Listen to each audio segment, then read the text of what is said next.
La personnalité qui a bien voulu se prêter au jeu de Focus Actu aujourd'hui est un militant des premières heures. Il a fait tous les combats du PDCI RDR au RHDP en passant par le RDR. Toute sa carrière politique, il l'a consacrée aux causes nobles en venant au secours et en aide aux autres. Pour l'instant, toute son énergie est focalisée sur la stratégie à mettre en place pour la victoire écrasante du candidat RHDP, son Excellence Amadou Gon Coulibaly, au soir du 31 octobre 2020. Bonjour Monsieur Camara, vous êtes délégué sous-préfectoral RHDP de Noé. Bien avant, vous étiez et demeurez un opérateur économique. Racontez-nous votre arrivée au RHDP depuis les premières heures de sa création jusqu'à aujourd'hui.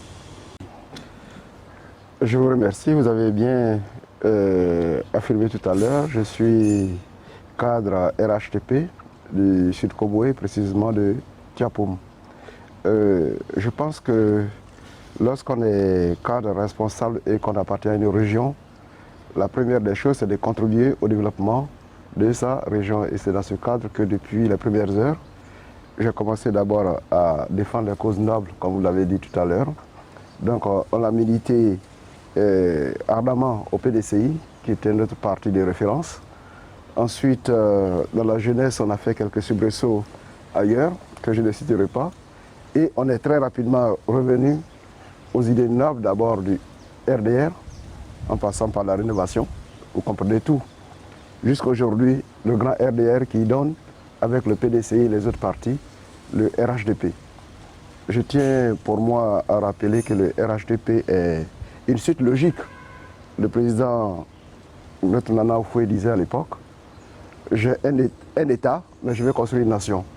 Pour construire une nation, il faut que les 60 ethnies forment une seule ethnie, un seul groupe. Et je pense que c'est ça l'esprit du RHDP. Oublier les clivages ethniques, régionaux, et faire du RHDP le parti à l'intérieur duquel on ne parle pas de région ni d'ethnie. Et voilà pourquoi j'adhère totalement au RHDP. Croyez-vous que l'avenir de la Côte d'Ivoire se trouve au RHDP? Quelles sont les raisons qui vous permettent d'affirmer cela? Je pense personnellement que nous n'avons pas de choix. Nous n'avons pas de choix. Il y a Guédépa Martin qui disait à l'époque 1 plus 1 est égal à 1. Parce que quand on est dans un pays, il n'y a pas 2, il n'y a que 1. Et c'est cette règle-là qui me dit que, et ensuite, si nous croyons aux idéaux de Nana Oufoué, on ne peut douter, le RHDP est la seule voie. Ce n'est pas dire qu'il ne peut pas avoir d'autres partis politiques. Mais dans une nation, il faut qu'il y ait un moteur d'union. Et aujourd'hui, le RHDP est le moteur d'union pour la Côte d'Ivoire. Monsieur Camara, étant militant des premières heures, quelles sont vos aspirations pour le parti, le RHDP bien évidemment? Je pense que, vous voyez, je suis d'une petite école, je dirais la grande école de Nana Oufoué, qui disait on peut servir partout où on est. Et pour moi, le premier service commence dans ma région. Monsieur le délégué, quelles sont les actions que vous avez menées à Tiapoum au nom de votre parti politique, c'est-à-dire pour le parti lui-même et pour la population de Tiapoum? Je vous remercie. Je pense que pour la population de Tiapoum, en tant que fils du département et puis cadre, nous avons des obligations. Et à ce titre, nous restons toujours à l'écoute des parents. Et les urgences dans notre région sont les réparations des pompes hydrauliques. Et donc nous avons mené assez d'actions dans les réparations des pompes hydrauliques. La réhabilitation de certaines écoles après la crise, et les élèves travaillaient dans des conditions difficiles. Donc nous avons mené des actions de réhabilitation des écoles, la distribution des tables bancs, ça aussi ça fait partie des actions. Disons que ces actions nous les menons au sein d'une association qui est bien organisée, qui est le RECRA, qui est le réseau des cadres RHDP actifs du département de Tiapoum, à Boisseau et autres. Et en préparant cette émission, on a dit qu'on nous a fait entendre que vous êtes très actif dans ce réseau. Non, je pense que ou bien vous adhérez à une action, ou bien vous n'adhérez pas. Mais quand vous adhérez, faites en sorte que ça ne soit pas un échec. Et donc toujours dans le cadre des actions en faveur de la population dans la région, je pense qu'on a été souvent sollicité par les autorités et c'est ainsi que nous avons contribué à la réhabilitation du commissariat de Tiapoum. Tout récemment, le commissariat de Framboise qui est en cours de rénovation. Dès que les autorités nous ont contactés, on n'a pas hésité à contribuer à la réparation, à la réhabilitation du commissariat de Framboise. Ça, ce sont des actions, je dirais aussi dans le cadre de la Covid-19.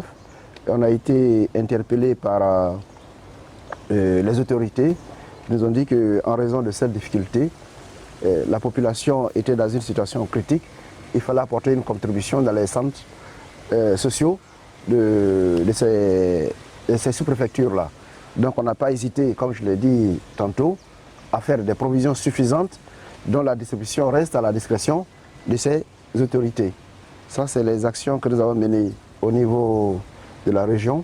Maintenant, au niveau du parti, je pense que depuis 10 ans, de manière simple et logique, nous avons essayé d'animer le parti, comme nous le pouvons, le déplacement des secrétaires de section, l'organisation des réunions des secrétaires de section, le conseil de frères que nous pouvons apporter aux secrétaires de section, parce que dans tous les cas, c'est des jeunes, hein. C'est des jeunes qui sont restés dans les villages, ils ont besoin d'être conseillés, ils ont besoin de grands frères qui leur donnent des conseils, et il faut leur donner cette envie, cet espoir-là, qui est derrière le RHDP. Et je pense que cette action de sensibilisation, nous avons menée auprès des secrétaires de section.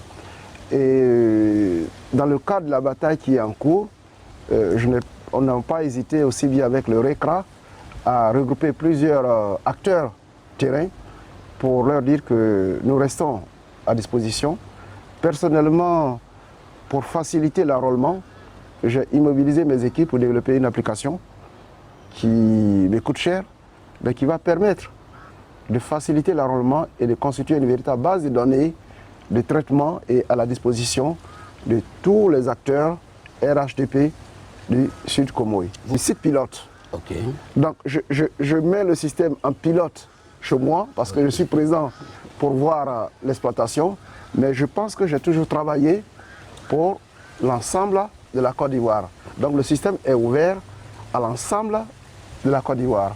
Je pense que vous pourrez voir. Nous sommes en train de réunir des équipements, donc des ordinateurs, des tablettes, que nous allons, des motos qui sont en cours de réparation, qui sont derrière vous, hein, au moins 8 motos que nous allons mettre à la disposition, des ordinateurs, des tablettes.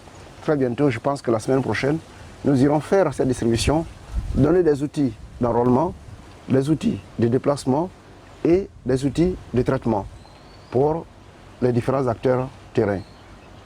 Voilà, c'est ce que nous essayons de faire aussi pour le parti. Il faut que la victoire soit un coup, comme on dirait. Un coup KO. Un coup KO, Ok. où je suis. Bien évidemment, je vous fais la réplique.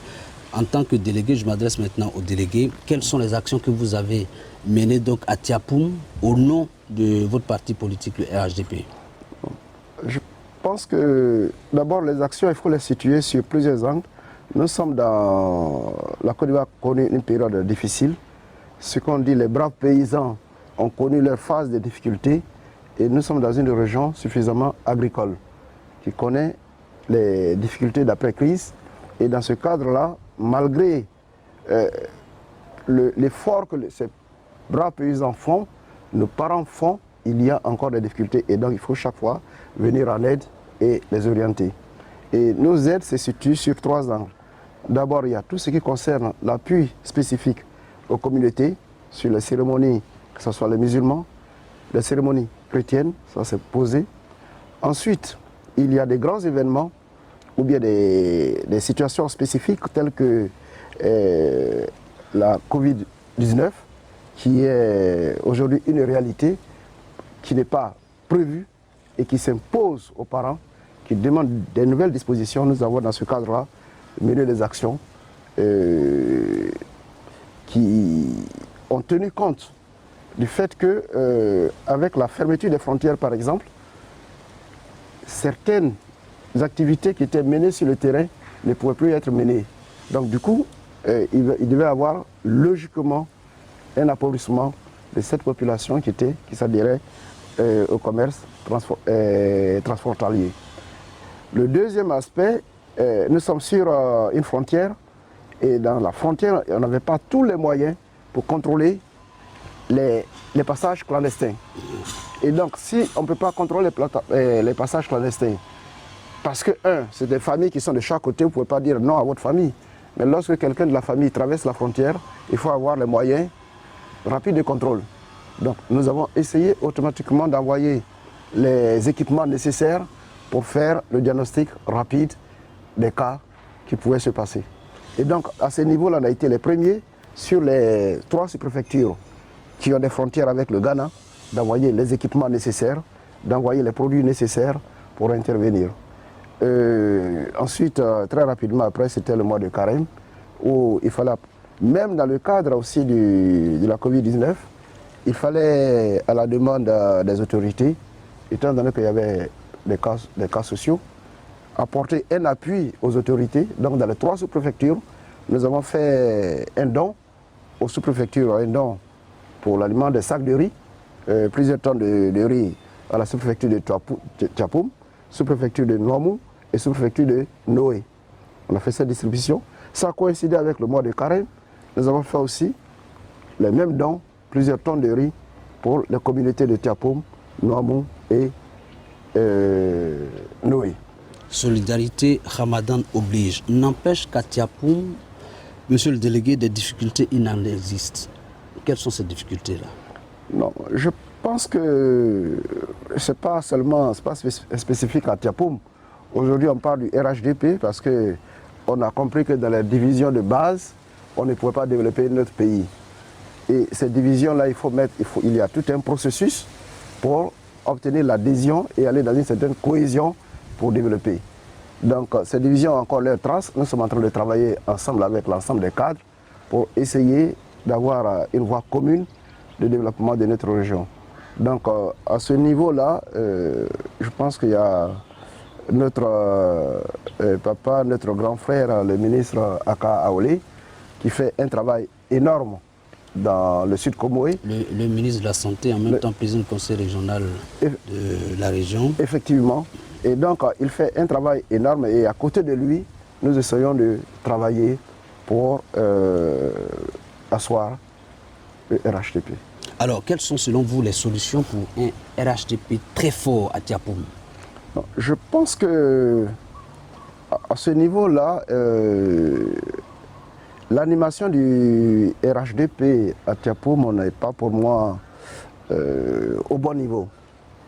Au bon niveau parce que je dirais c'est une région très sensible, un département très sensible. Et pour moi, nous sommes battus pendant peut-être 5 ans, 10 ans, pour animer. L'information totale n'est certainement pas remontée. Et il faut que l'information remonte pour que les acteurs du terrain soient identifiés, connus et qu'ils soient suffisamment bien accompagnés. Parce que c'est une région, un département important pour l'avenir du RHDP dans le sud. Alors, le RHDP est d'ailleurs le seul parti en ce temps qui a son candidat pour l'élection présidentielle de 2020, le 31 octobre. C'est en la personne, bien évidemment, du Premier ministre Amadou Gon Coulibaly. Quel est votre attachement au candidat? Mon attachement au candidat, je vais vous faire... en 1990, j'ai pris fonction à Korogo. Je suis resté à Korogo de 90 à 95. Et quand vous êtes à Korogo, en tant que fonctionnaire, vous savez, la première famille de référence, la famille qui vous abrite. Donc, je n'irai pas dans le détail de mes relations avec cette grande famille. Ça, c'est le premier élément. Donc, vous voyez mon attachement. Ensuite, j'ai dit à l'entrée que, pour moi, le président de la République a été un modèle. Et dans ce modèle, je pense qu'il a mis en place une école. Et cette école, nous sommes peut-être Et selon 6e, parce qu'il y a d'autres qui sont déjà au niveau terminal. Et puis il y a d'autres qui sont à l'université. Et je pense que c'est un universitaire de l'école du président de la République qui est notre président aujourd'hui, parce qu'il était avec lui depuis les premières heures. Et donc, quand on est dans cette école-là, on ne peut soutenir que les universitaires, quand on est encore en 6e. Oui. Hein? Comment avez-vous trouvé la gestion gouvernementale du Premier ministre Amadou Gon Coulibaly face à la Covid-19? Je pense que c'est formidable. Il y a certains qui disaient pourquoi le Ghana, pourquoi le Burkina, pourquoi ceci, pourquoi cela, et ceux-là faisaient ça et puis nous on ne le faisait pas. Et pourquoi tous les jours c'est le ministre de la Santé qui est à la télévision? Mais parce que nous prenons au sérieux cette pandémie. Et il fallait d'abord faire les analyses, prendre des décisions et poursuivre. Je pense que si on regarde les résultats actuels, on dirait que dans la sous-région, la Côte d'Ivoire a adopté la meilleure politique. Et je dis bravo à tous les acteurs qui ont contribué à cela. Et aujourd'hui, je pense que personne ne peut encore se lever pour dire il y a tel pays à côté qui fait mieux, il y a tel... On n'entend plus ça. Félicitations. Monsieur Camara, quelle sera donc votre stratégie à Tiapoum pour permettre aux candidats du RHDP de gagner cette élection, comme on a l'habitude d'entendre, un coup KO?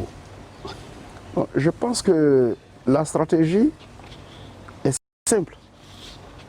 Les faits sont là et c'est facile de dire la vérité. Il est difficile de mentir.